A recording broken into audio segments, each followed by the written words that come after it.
El coronavirus está destruyendo todo entre las potencias del mundo, de ese llamado primer mundo. Francia, Alemania, Holanda, Italia, España. El mundo de la Unión Europea se cae a pedazos.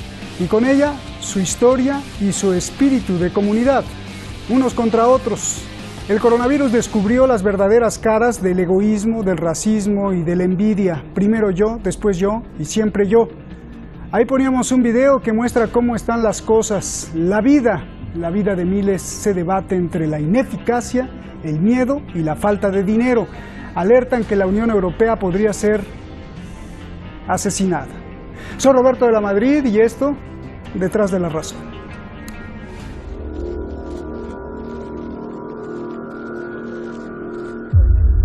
En los últimos años, la Unión Europea ha sido fuertemente herida y fracturada.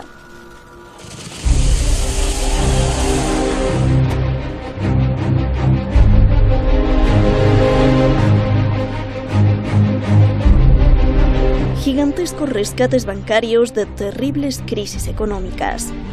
Grecia, Portugal, España, Irlanda, Chipre dejaron malherida a toda Europa.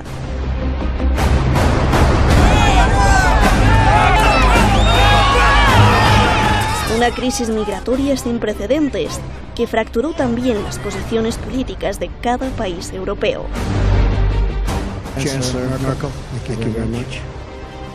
Luego aparece Donald Trump y lanza golpes al hígado a la Unión Europea. Impuestos, castigos, decisiones unilaterales, amenazando incluso con desmantelar a su fuerza armada, la OTAN.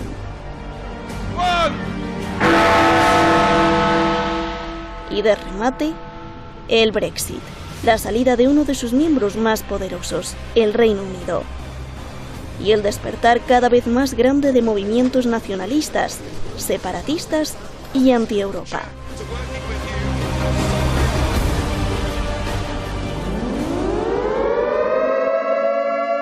Y ahora, el golpe que podría asesinar a la Unión Europea sería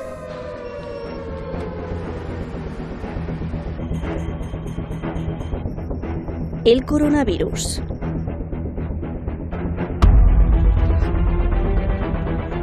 Un coronavirus que hizo despertar más el egoísmo. El germen de la división ha regresado. El clima que parece rodear a los jefes de Estado y de Gobierno y la falta de solidaridad europea representan un peligro mortal para la Unión Europea. Jacques Delors, expresidente de la Comisión Europea. La Unión Europea podría hundirse por completo, por la falta de solidaridad entre los países europeos, por los egoísmos nacionales, por la mala coordinación, por seguir la estrategia del yo primero, Italia primero, Alemania primero, Holanda primero. Algunos países europeos prohibieron la exportación de equipos médicos. Otros impusieron controles fronterizos. El coronavirus ha hecho que millones pierdan sus trabajos, que empresas cierren y que gobiernos estén sin dinero. La bomba estalló a la hora de cooperar económicamente. El espíritu de estar unidos se fue a la basura. Solo vea este ejemplo entre países europeos que más tienen y los que menos tienen. España pide a gritos ayuda. La humanidad entera es hoy un solo cuerpo amenazado por una misma enfermedad. Holanda, que tiene más dinero, contestó. Humilló a los españoles.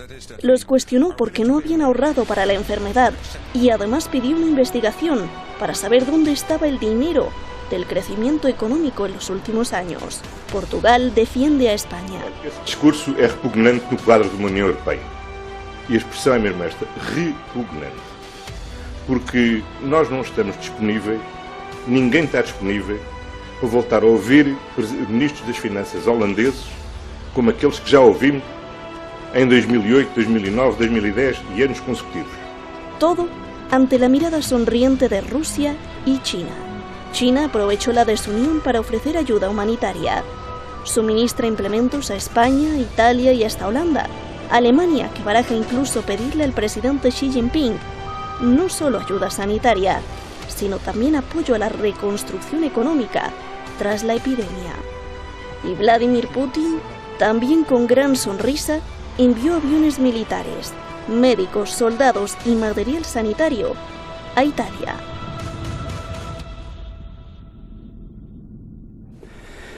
Pues bueno, ahí está el documento. El video que circula en las redes puede pues más o menos dibujar la gran tensión a la que está sometida la ciudadanía en toda Europa. Como la policía de Madrid, por ejemplo, no puede contener fácilmente a un hombre que destrozaba los vidrios de los coches policiales. Las cosas no están nada fácil en Europa. Muchas gracias a usted, gracias al equipo detrás de La Razón, gracias a todo el equipo por no quedarse en casa y estar aquí al pie del cañón llevándole la información. Vamos directamente hasta España y gran analista, usted lo conoce, gran analista de los fenómenos y crímenes que someten al mundo, Daniel Lobato. Ya lo tenemos ahí, muchas gracias. Y también se nos va a unir a un gran experto en seguridad, experto en investigación y protección, Aníbal González, consejero allá en Florianópolis, en Brasil. Estamos haciendo contacto con él. Daniel, comienzo contigo. A ver, ¿estamos a las puertas de la destrucción de la Unión Europea o esto es una exageración? Pues vamos a ver, buenas tardes, buenas noches allá en Teherán. Muchas gracias por la invitación, Roberto, y por los elogios. Te los devuelvo multiplicados por 1000 y un abrazo a Aníbal. Bueno, mañana hay reunión de los ministros de Finanzas de la Unión Europea, eso que se llama el Eurogrupo, y habrá que ver qué camino toman, porque, por ejemplo, pueden tomar el que ha dicho el presidente de Portugal, y es que es el momento de que los bancos devuelvan a la sociedad europea la ayuda que recibieron hace 10 años.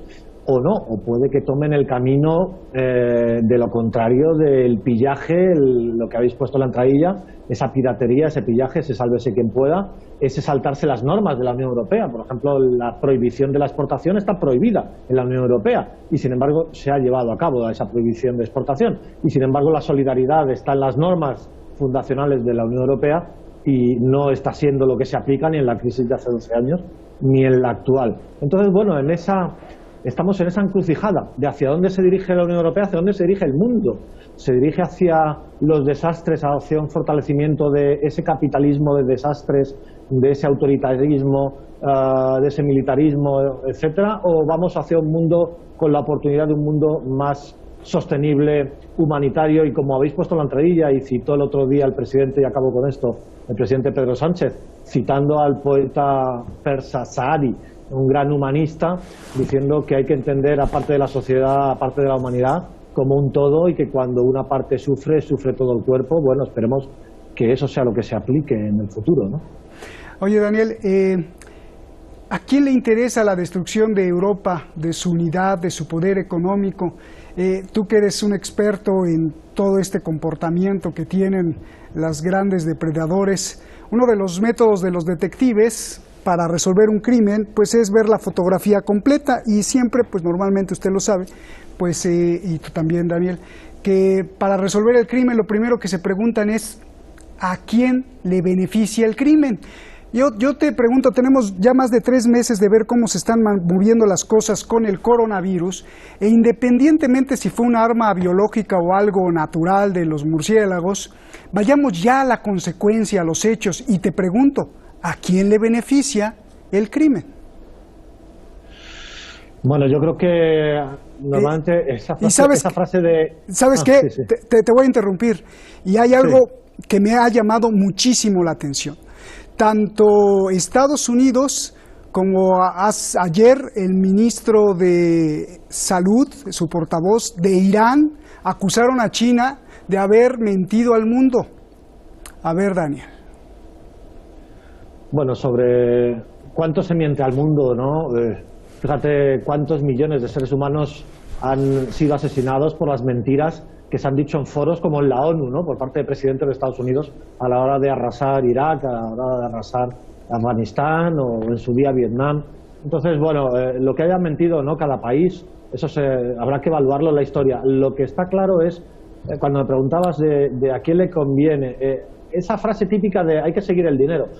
Las oligarquías que manejan y mueven este sistema contra la naturaleza, contra la vida, contra todo, que es este capitalismo que está sufriendo no una crisis por el coronavirus, sino el propio coronavirus es un exponente de la crisis del capitalismo, pues esas oligarquías son las que les interesa mantener el estatus y no les importa dejar caer las piezas que sean necesarias, incluso la propia Unión Europea, la cual, por cierto, ha favorecido mucho su autodestrucción cuando decidió deslocalizar en China toda su producción industrial, todas sus fábricas. Estábamos dirigiéndonos hacia esta situación actual en la que no hay mascarillas y ahora todas tienen que venir de China y empezamos al pillaje unos países con otros. Entonces, bueno, hay que preguntar a las oligarquías internacionales, financieras, cuál es su apuesta al futuro, ¿no? Y su apuesta va a ser que se destruya todo cuanto más mejor para luego poder reconstruir, que son los ciclos habituales del capitalismo. Y ahí somos los pueblos los que tenemos que apretar en otra dirección completamente diferente. Bien. Aníbal, ¿qué tal? Gusto en saludarte, lo tenemos vía telefónica. Aníbal, se está destruyendo Europa, te pregunto, ¿qué se ve desde Brasil? ¿Cómo se ve desde Brasil? ¿Qué le pasó a los europeos que supuestamente estaban unidos en un espíritu y ahora es pues todos contra todos, egoísmos, no quieren cooperar, Holanda insulta a España? Por favor, Aníbal. Sí, buenas noches, Roberto, buenas noches, audiencia. Roberto, el asunto es de que desde aquí, desde Brasil, lo vemos que Europa entró en una crisis económica muy agravada ya por las sanciones ilegítimas de Estados Unidos contra China, Rusia e inclusive contra Irán. En esto también entra Venezuela, otro país agredido económicamente también, de los cuales los países europeos manejaban mucho comercio con estos países. Entonces, Europa, siendo sumisa del Estado de los Estados Unidos, indudablemente tiene que acatar la orden que viene del norte. Entonces, ¿qué pasa? Si tú no estás favorable a lo que ordena el norte, indudablemente pasas a ser un país malo, entre comillas, sancionado o atacado indirectamente, militarmente, mediante la desestabilización general, que es lo que han hecho en muchísimos países. A partir del año 2001, el mundo ya no fue ni será el mismo. Y ahora, con el COVID-19, que no considero que eso fue un desenlace natural, a partir de este 2020, el mundo como lo conocíamos jamás volverá a ser el mismo nuevamente. Detrás de esto se mueven células poderosas, muy poderosas, que están lucrando de todo esto que está pasando.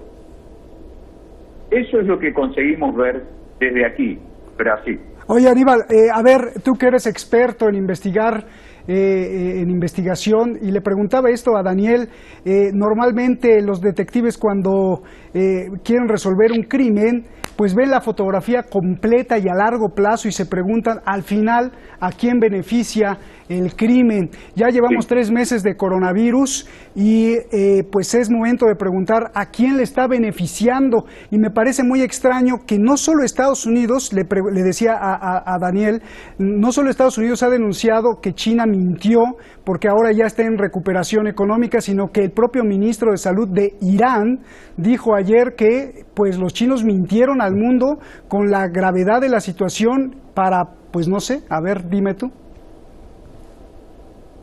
En cuanto a eso, vamos a partir de una base.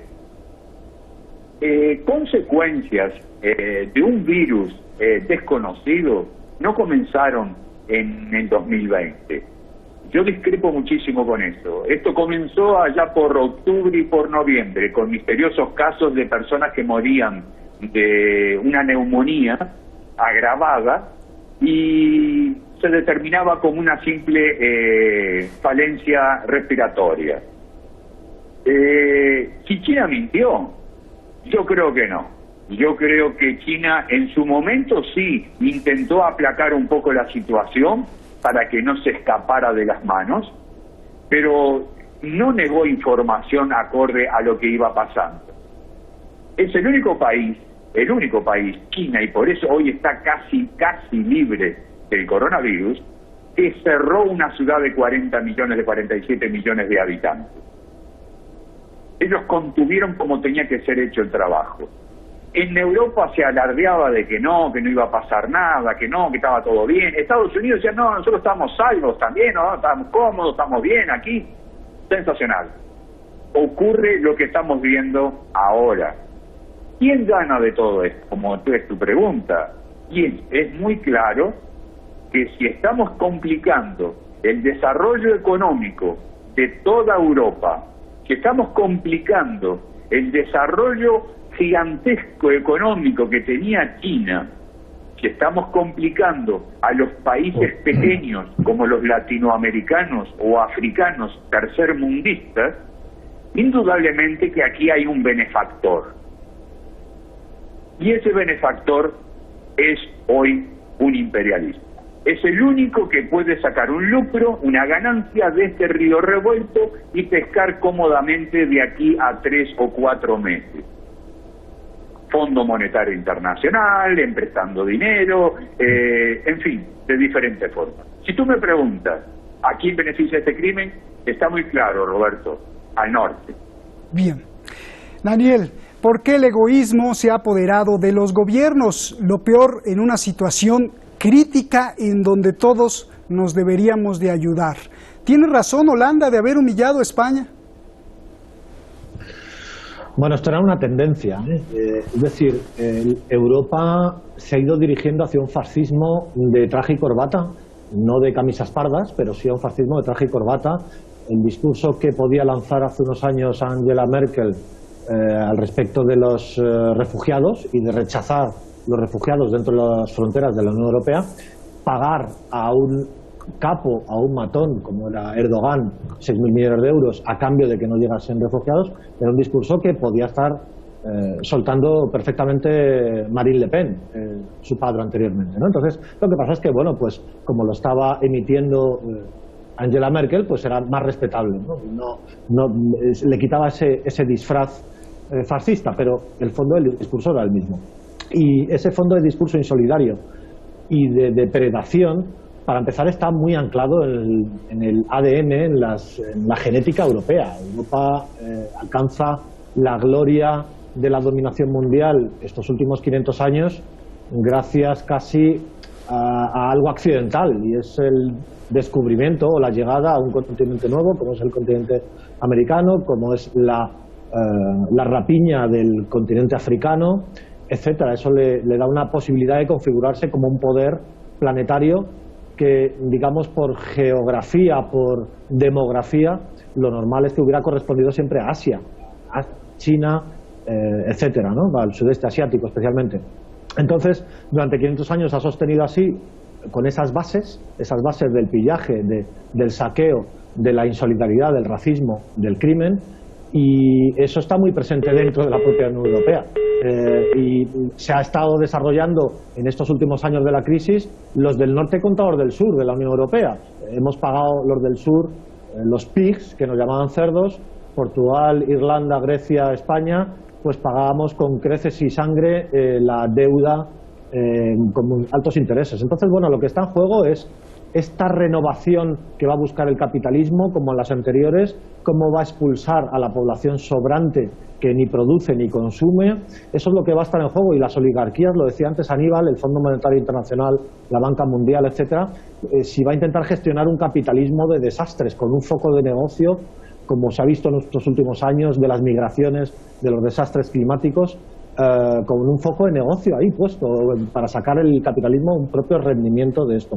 Y muchas de las decisiones que se tomen en estos días y semanas, y acabo ya con esto, van a ser muy determinantes del próximo futuro. Lo que se diga hoy, mañana en la reunión del Eurogrupo o en las próximas semanas, es posible que determine la configuración del mundo, ¿no? Y bueno, veremos Europa si profundiza su declive o al revés, o se encuentra a sí misma en que es un apéndice de Asia, de China, de Rusia, y que ahí es donde debe dirigirse en su mirada de nuevo. Aníbal, te quiero preguntar algo importante. Lo que vemos en Europa, que se está desmoronando a pedazos, que se está fracturando, y que no solo con el coronavirus, sino ya como nos explica Daniel, venía desde antes, pero que con el coronavirus se exponenció. Yo te pregunto, lo que vemos en Europa es una vileza de las corporaciones y esas células que hablas, ¿es un error de los gobiernos o también tiene responsabilidad los pueblos? Es decir, ¿qué tanta responsabilidad tiene el ciudadano europeo? Sí, Roberto, responsabilidades tienen tanto los gobiernos como también la población. Primero, los gobiernos, porque los gobiernos vienen fallando y abandonando a sus pueblos desde hace ya 4 décadas, por lo menos. Yo comentaba para ti hace poco tiempo de que las democracias son una utopía hoy. No existe la verdadera democracia implantada en las naciones. Son democracias que son impuestas, que dejan de ser democracias. Ahí, esos gobiernos sumisos son los que justamente aplican políticas económicas que no le sirve a esa nación en absoluto, le sirve a otro poder diabólico que está más atrás o más arriba. Entonces, la responsabilidad de los gobiernos sería que esto que está pasando ahora les abriera los ojos y vieran de que sin sus naciones apoyadas con una sanidad pública y una salud pública optimizada, ellos pueden desaparecer de la faz de la Tierra. Alcanza para ver apenas con una mordida de este virus COVID-19 que está matando viejitos, aparentemente, y algunos jóvenes también, pero acá eso da para ver de que no somos inmunes a nada natural ni antinatural. En este caso, en Europa, Italia fue abandonada por sus compañeros, por sus amigos, por esa Unión Europea que se jacta de ser unida. Es el desastre más grande. Ha demostrado que la Unión Europea no existe. Existe primero yo, segundo yo, tercero yo. Lo demostró Holanda, lo demostró Alemania, lo demostraron otras naciones. Italia fue salvada en este momento, de alguna forma, por China, Rusia y Cuba, que fueron los únicos países que tomaron en serio la llamada de auxilio de Italia. Los pueblos, ¿qué responsabilidad tienen los ciudadanos? Lógicamente que era reclamarle a los gobiernos la insatisfacción que tienen con sus gobiernos. Eso estaba aconteciendo, Roberto, esto ya estaba pasando. En Francia los chalecos amarillos, en Chile, en Argentina, en Colombia, en Estados Unidos mismo, en España. Eso ya estaba aconteciendo. Había un movimiento social reclamando que estábamos cansados de este nacionalismo racista que solo piensa en el poderoso y la clase media y el pobre que se muera. Cuando ellos se olvidan que la clase media es la que alimenta, es el motor principal de una nación. Bien.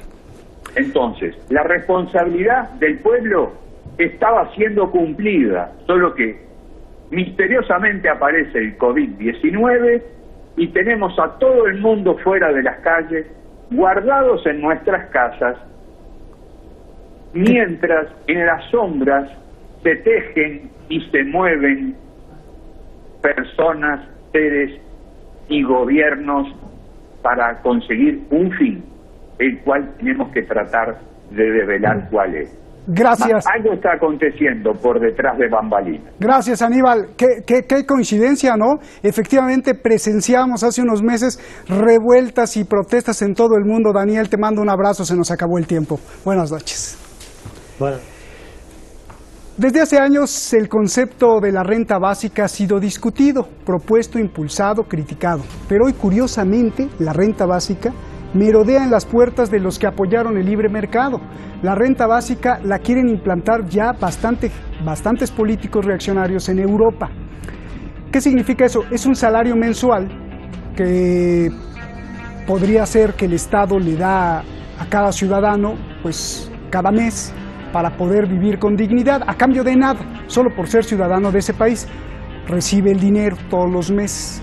Los que apoyan esta idea dicen que esto da la posibilidad de proteger los derechos de los trabajadores al tener una posición más fuerte para negociar cuando son contratados, activa la economía y promueve también el trabajo autónomo.